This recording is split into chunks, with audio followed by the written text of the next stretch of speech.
Away, you're like the fisher folk, the men who hunt for eels, who when the mere is still and clear catch nothing for their creels.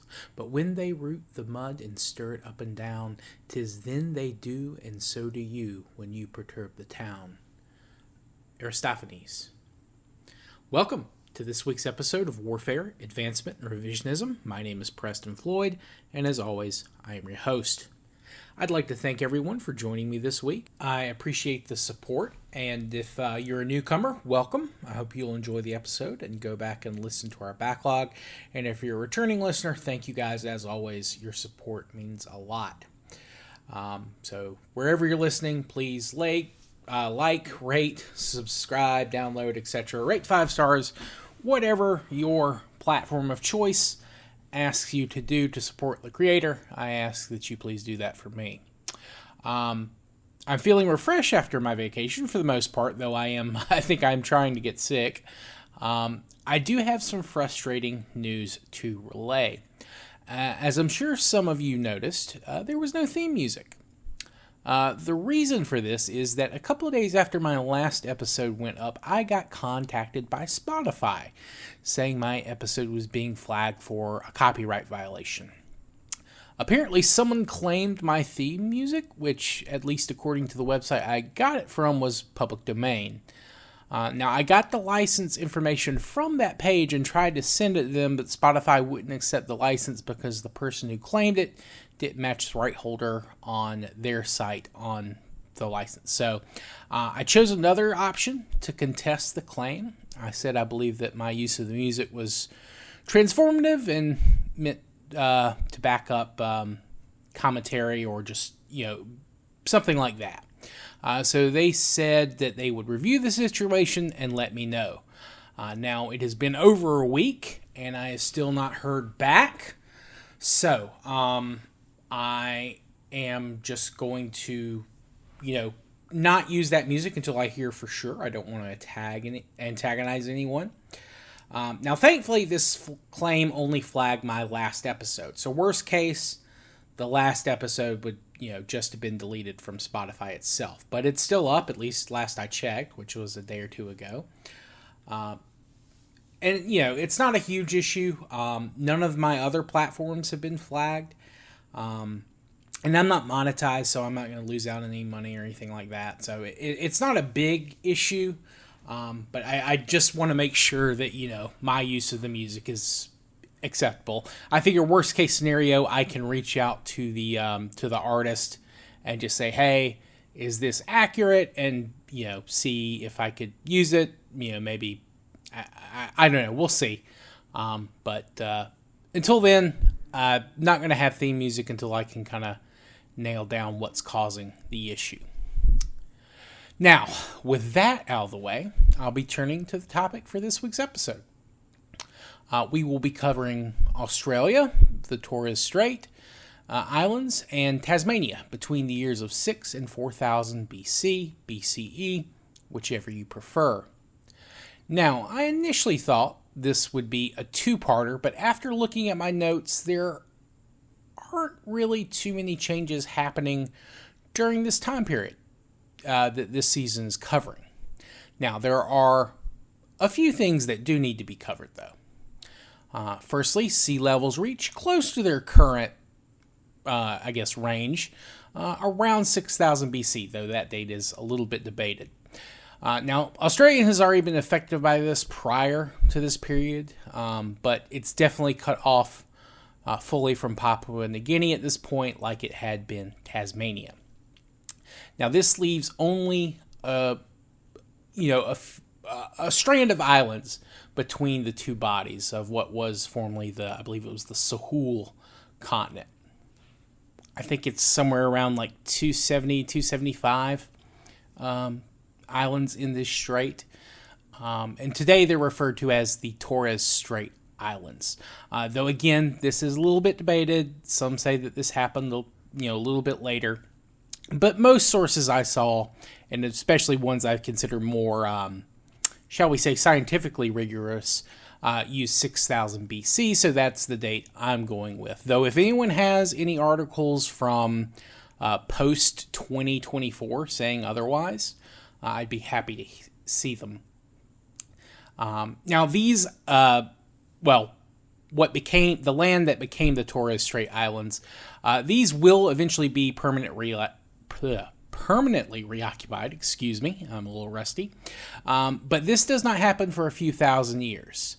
And we'll discuss this in the future, but I wouldn't be surprised, though, if there is some level of people visiting the islands, at least temporarily, or maybe trying to reestablish homes and just not being able to, and then eventually being able to do it successfully. But who knows? With more investigation, we might find that, they were reoccupied earlier.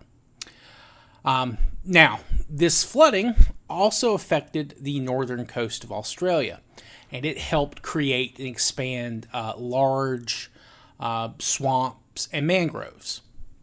Now, there are also mangroves on the south and western coasts of Australia as well, though these aren't quite as large. The flooding in those areas probably wasn't quite as violent, but if you think about when Tasmania got cut off from Australia, that's probably a very similar thing that is happening. However, monsoons are becoming more frequent and they're becoming stronger.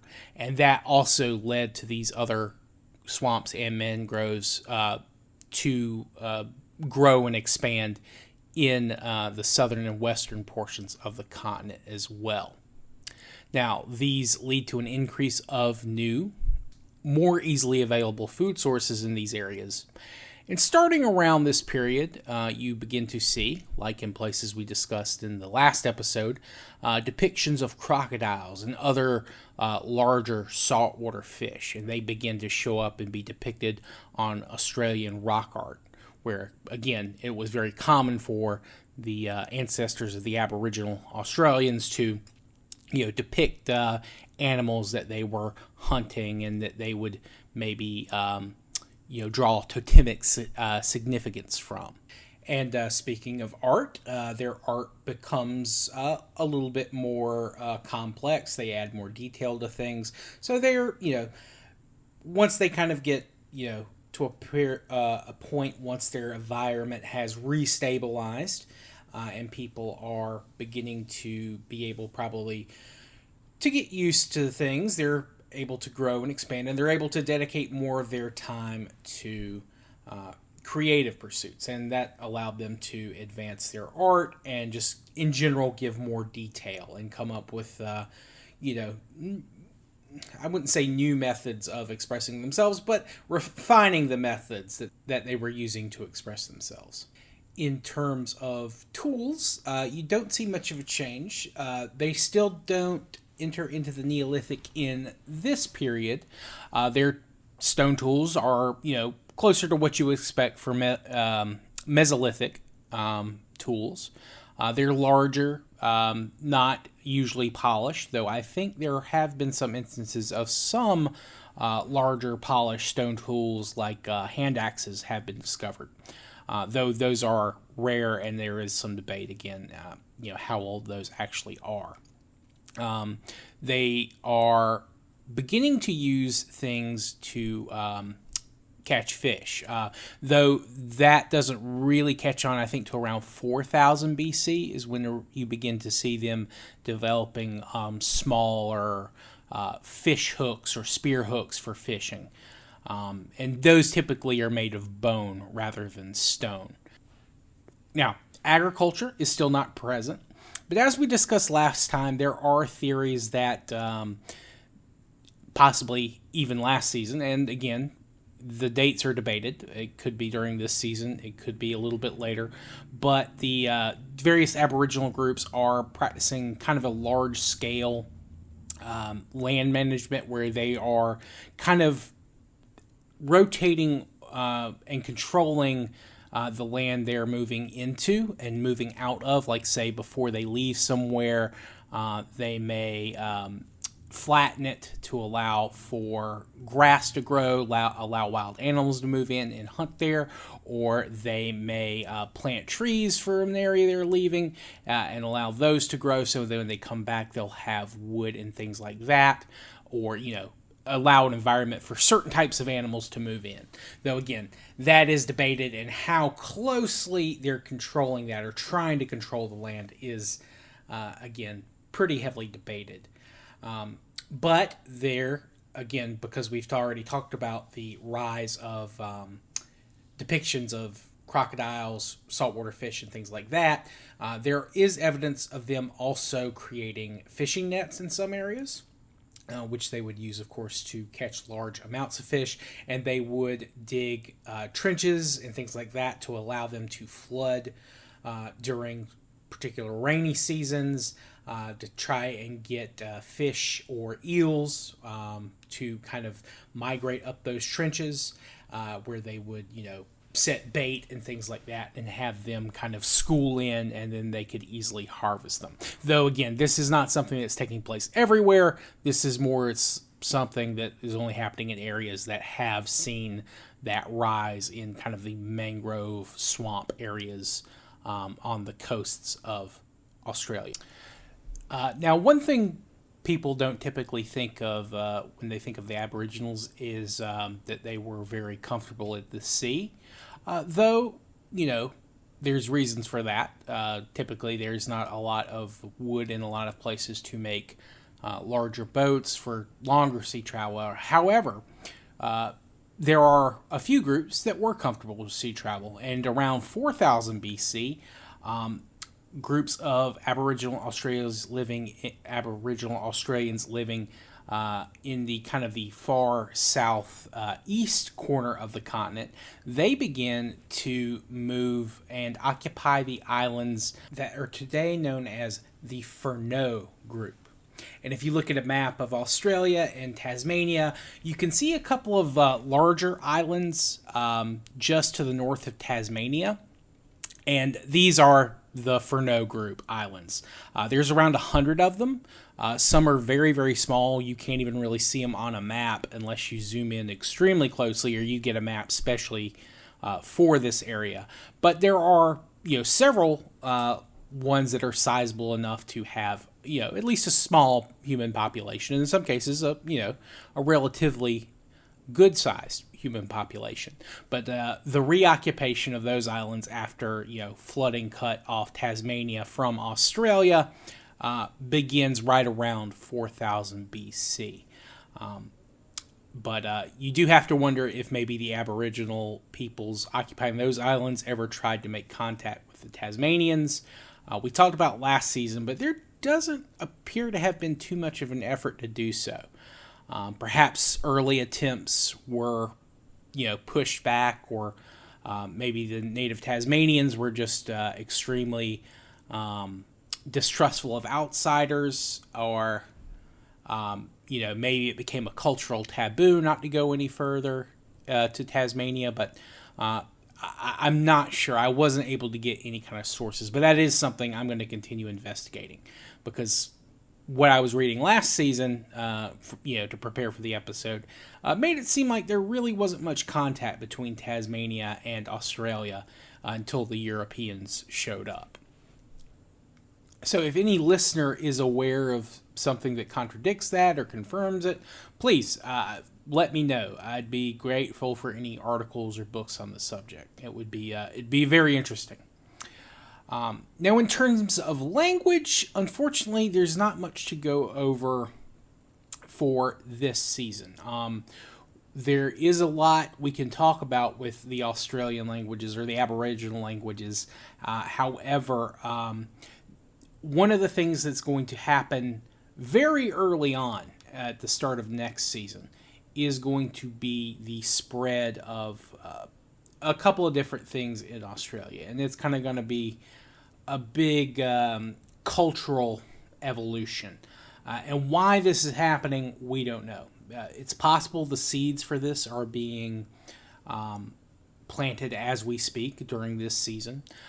But languages or a single language family will begin to spread over and be used by virtually, well, I shouldn't say virtually all, but a large number of languages spoken by Aboriginal peoples is going to originate kind of in the north, kind of central northeastern portion of the Australian continent, and it's going to kind of branch and spread to pretty much the rest of the continent. Though there are some languages that are not, I guess, definitively linked to this proto language. And I'll go ahead and give you the name of it. But again, this isn't really spreading just yet, but is Pama Nyungan. I hope I'm not butchering that.